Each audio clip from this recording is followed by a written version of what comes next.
Boss tells View enough already. Dagan, according to the Daily Beast, Disney and ABC execs have told The View to tone down their Trump bashing because they're constantly doing it. Should they, though? I mean, isn't this their brand now? They got nothing left. If you take that away, what do they have? Greg Gutfeld just unleashed a brutal roast on The View after Disney's CEO reportedly threatened to cancel the show faster than you can say ratings disaster. Picture it, a takedown so fiery, even Mickey Mouse might have reached for a fire extinguisher. So what sparked Disney's outrage, and how did Gutfeld turn the whole thing into comedic gold? Buckle up, this drama's juicier than a theme park turkey leg. Disney, the owner of ABC News and daytime talk show The View, is now the subject of a new report claiming CEO Bob Iger is urging the show's host to tone down their criticism of President Donald Trump. Always want us to be respectful and do the things and talk about the stuff we talk about. We can do all of that. But when you are blatantly giving the country the middle finger, that is blatant. You're not supposed to do that. You're not supposed to take the plane. Don't you think when he lets these white Africans in and claims that's giving the middle finger to the black community? When Disney, the magical empire of talking animals and mouse ears, brings down the cancellation hammer, it's usually on a flopped cartoon or a CGI-packed movie featuring a raccoon with unresolved family trauma. But this time, the fairy wand pointed squarely at the high-pitched chaos of daytime TV, The View. As if the show is some delightful chit-chat fest without the political talk. Yeah. Oh, it's just a lullaby and a shot of dipple. Yeah. If they're not ripping on Trump. Here's Joy. She's going to share her feminine hygiene routine and tell you how to prevent your old tatas from going down and having a picnic with your belly button. The once rivered circle of couch-bound commentators finally pushed things so far. The backlash practically boomeranged and smacked them right across their Botoxed brows. The news hit harder than a rogue churro at Disneyland. For years, the show's hosts seemed to enjoy corporate immunity wrapped in sparkly PR paper, but now, Disney's done playing fairy godmother. Apparently, 5 professionally outraged women bickering about who should be canceled next just isn't pulling in that ratings magic anymore. That's like a cross between The View and Hee Haw. Except hoo-ha.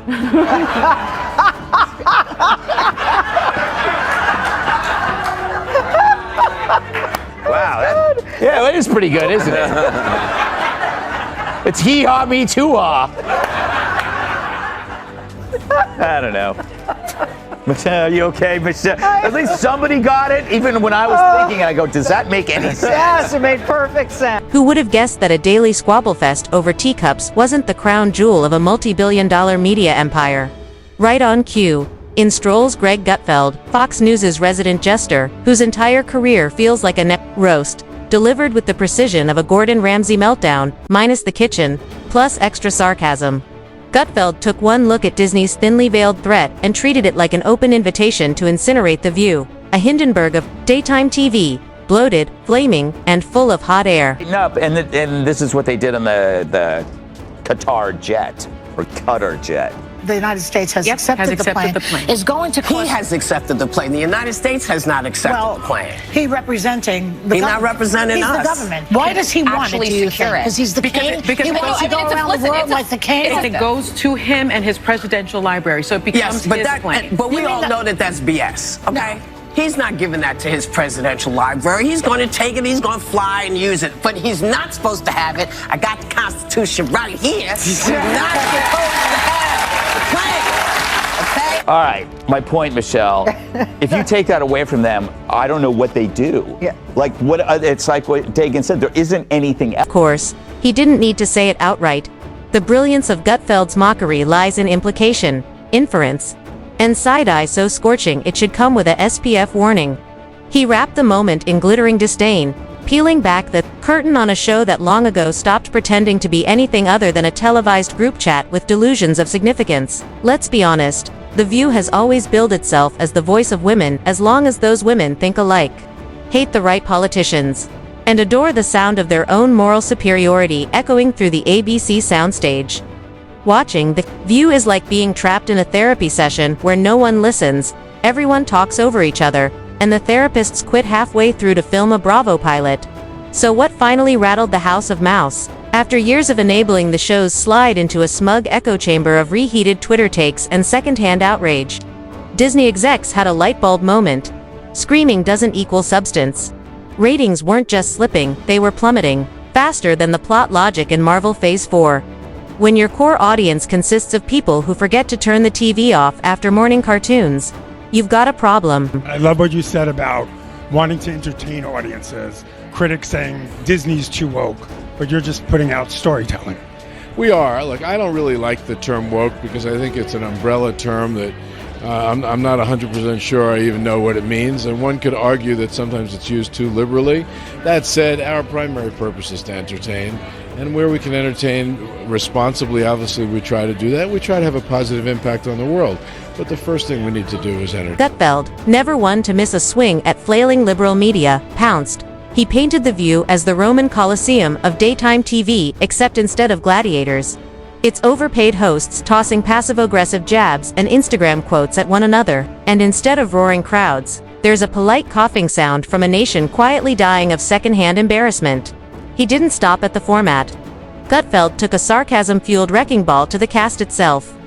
Each host came off like a walking stereotype, the self-proclaimed intellectual who thinks multisyllabic words equal wisdom, the professional victim whose main input is eye rolls and moral outrage, the faded celebrity who wandered in from a forgotten sitcom and contributes only awkward stares and out-of-date anecdotes, and the would-be centrist who folds under pressure faster than a paper straw in a venti latte. Disney's sudden threat to cancel The View didn't feel like corporate censorship, it felt like a long-overdue mercy kill.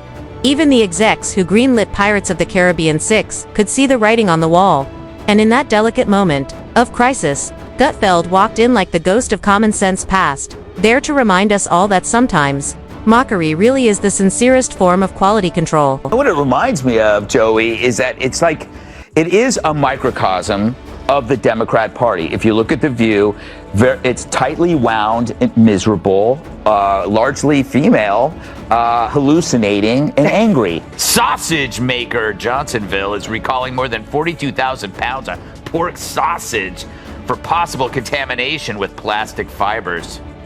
Fortunately, authorities were able to track all 42,000 pounds to a single location in New York City. Let's be honest, The View has become a parody of itself. It's no longer a platform for meaningful dialogue. It's a weekly showcase of performative outrage, dressed up as empowerment.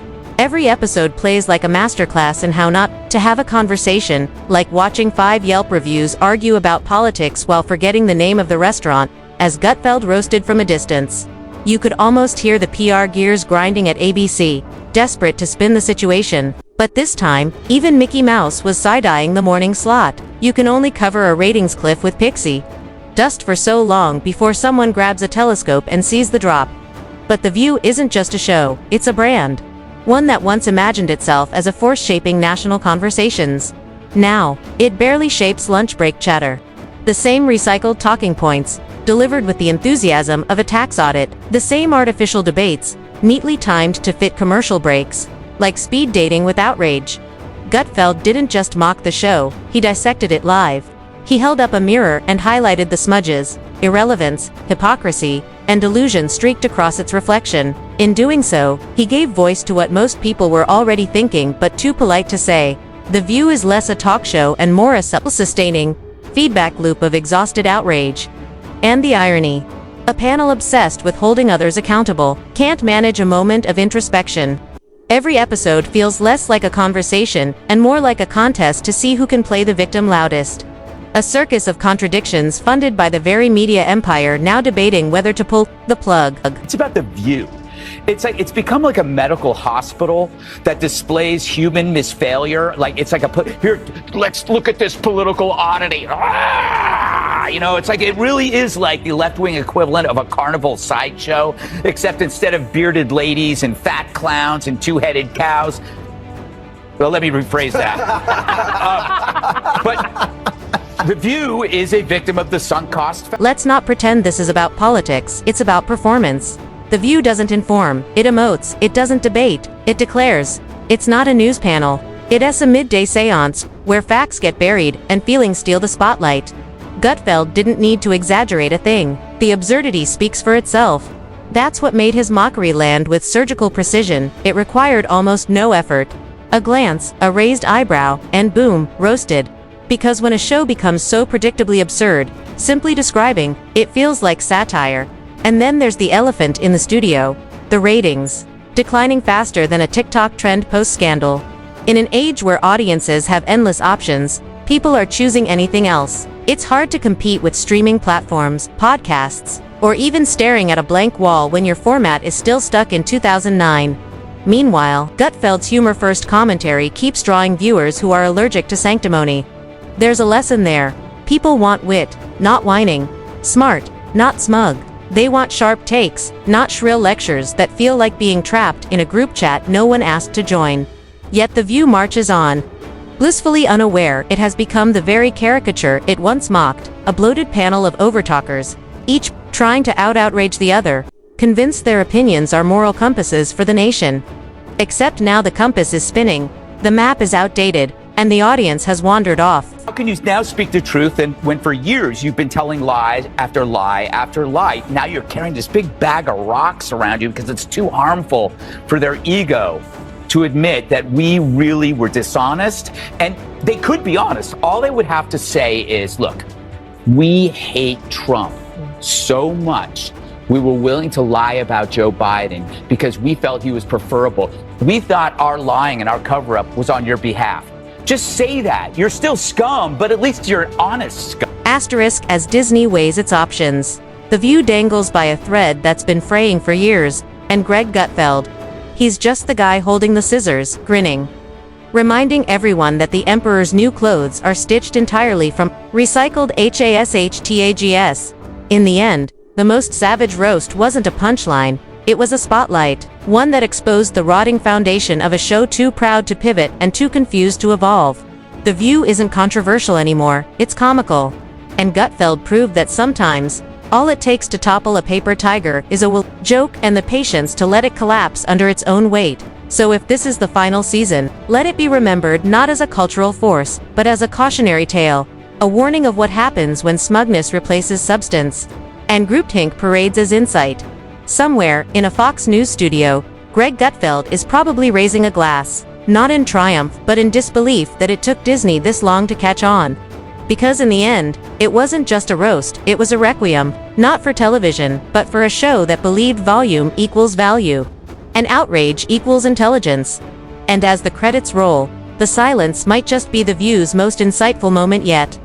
We zoom out from the meltdown, and pan across the smoldering wreckage of a media landscape where self-importance goes to die, and common sense quietly checks out, like it just heard another Joy Behar. An anti-aging drug for dogs has moved closer to gaining FDA approval. Customers are already waiting in line.